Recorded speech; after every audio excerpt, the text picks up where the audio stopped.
एक गांव में एक लड़का अपने परिवार के साथ रहता था। सुयोग्य व संस्कारी वह लड़का हमेशा अपनी माँ का ख्याल रखता था। बस एक बात थी जो उस लड़के में सबसे बुरी थी, वह यह कि वह कुछ कमाता धमाता नहीं था।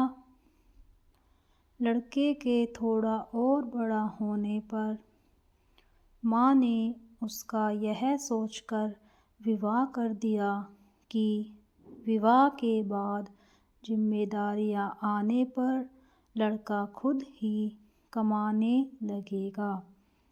परंतु विवाह के बाद भी लड़के की दिनचर्या में कोई फर्क नहीं पड़ा। अब भी लड़का दिन भर बस घर में बैठा रहता। माँ जब भी लड़के को रोटी परोसती थी तब वह यही कहती थी, बेटा ठंडी रोटी खा लो। लड़का रोज़ यही सोचता कि माँ ऐसा क्यों कहती है, लेकिन फिर भी वह चुप रहता था। एक दिन माँ किसी काम से घर से बाहर गई तो जाते समय अपनी बहू को लड़के को रोटी परोसने का कहकर चली गई और साथ में यह भी कहकर गई कि रोटी परोसते समय कहना कि ठंडी रोटी खा लो। बहू ने ठीक वैसा ही किया। जब लड़का आया तो उसे रोटी परोसते समय ठंडी रोटी खाने को कहा।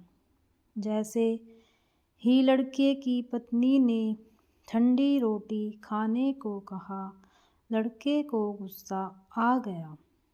उसने सोचा पहले तो सिर्फ माँ ठंडी रोटी खाने को कहती थी, लेकिन अब तो मेरी पत्नी भी यह कहना सीख गई है।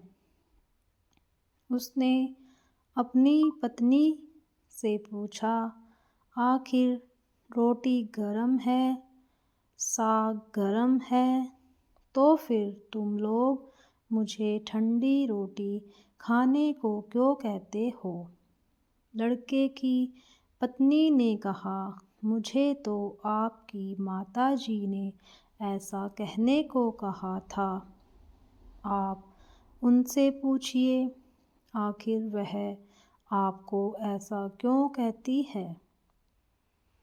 पत्नी की बात सुनकर लड़का गुस्सा हो गया और बोला, अब जब तक माँ मुझे इस तरह से कहने का उत्तर नहीं देगी, मैं खाना नहीं खाऊंगा।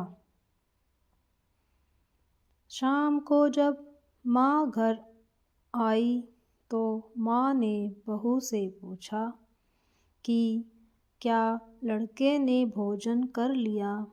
बहू ने लड़के के नाराज़ होने और भोजन ना करने की पूरी बात माँ को बता दी। थोड़ी देर बाद लड़के ने माँ से पूछा, माँ पहले तो सिर्फ तुम मुझे ठंडी रोटी खाने को कहती थी, लेकिन मैं तेरी बातों का बुरा नहीं मानता था, लेकिन अब तो मेरी पत्नी ने भी मुझे यही कहना शुरू कर दिया है। आखिर तुम सब मुझे गरम रोटी को ठंडी रोटी खाने को क्यों कहते हो? माँ ने लड़के को पूछा, बेटा ठंडी रोटी किसे कहते हैं? लड़के ने कहा, सुबह या कल की बनाई हुई रोटी ठंडी रोटी होती है। लड़के की बात सुनकर माँ ने कहा, बेटा अब तू ही देख, तेरे पिताजी का कमाया गया जो धन है वो ठंडी रोटी है। गरम ताजी रोटी तो तब होगी जब तू कमा कर लाएगा। माँ की बात सुनकर लड़का माँ की बात समझ गया और बोला, माँ, अब मैं समझ गया हूँ कि जो व्यक्ति खुद धन कमाने के लायक नहीं होता उसका कहीं भी सम्मान नहीं होता। आज से मैं खुद कमा कर लाऊंगा और पूरे परिवार को ताजी रोटी खिलाऊंगा। तो दोस्तों, इस कहानी से हमें यह शिक्षा मिलती है कि विवाह होने के बाद ठंडी रोटी नहीं खानी चाहिए। अपने कमाए हुए धन से रोटी खाना चाहिए। अब आप ही सोचिए, भगवान राम के वनवास के दौरान जब रावण माँ सीता को छल से ले गया, किसी भी रामायण में यह नहीं लिखा हुआ है कि भगवान राम ने अपने भाई भरत को यह समाचार दिया हो कि भरत, रावण मेरी पत्नी को छलपूर्वक ले गया है।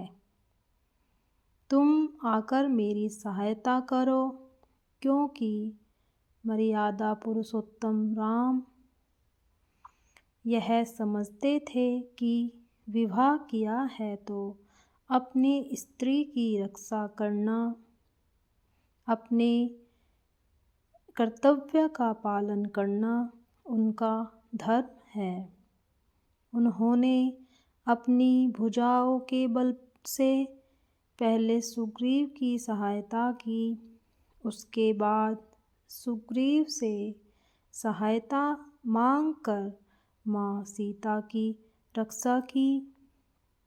इसीलिए विवाह तभी करना चाहिए जब स्त्री और बच्चों का पालन पोषण करने की क्षमता हो।